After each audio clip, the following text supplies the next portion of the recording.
Je voudrais vous parler de la revue Pratique en santé mentale, qui est la revue de notre fédération Santé mentale France. Revue ancienne, créée en 1953 sous le titre de Revue Pratique de psychologie de la vie sociale et d'hygiène mentale.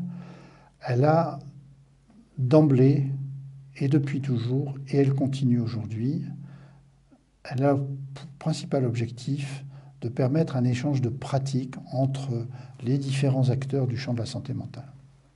Chaque numéro a un coordonnateur pour le thème donné, et c'est au coordonnateur d'aller trouver les auteurs les plus pertinents, en ayant la préoccupation à chaque fois de faire en sorte que puisse être entendu à la fois le point de vue des professionnels, mais aussi le point de vue des aidants et le point de vue des usagers.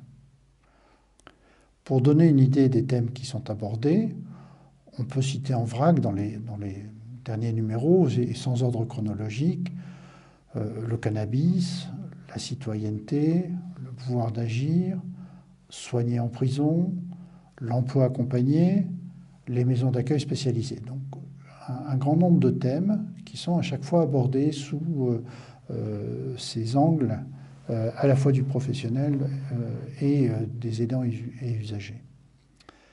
À partir du numéro 2 de l'année 2019, qui sera consacré aux journées nationales 2018 qui ont eu lieu à Lyon et à Paris, nous changeons le format de cette revue. Elle passe en 18-25, mais cette préoccupation d'être toujours un lieu d'échange de pratiques qui permettent de réfléchir, d'éclairer, de créer le débat sur les thématiques qui sont abordées, est évidemment maintenue. Le mode d'élaboration de ces numéros est évidemment maintenu. La fréquence, c'est-à-dire une fois par trimestre, est également maintenue. J'espère que vous serez nombreux à être intéressés par ce nouveau format de la revue. La revue est disponible sur le site, vous pouvez aller la voir sur le site de l'éditeur Champ Social. Vous pouvez également la commander en librairie, puisqu'elle est diffusable en librairie. Et puis, vous pouvez enfin consulter des articles ou acheter des articles sur Kern que chacun d'entre vous connaît.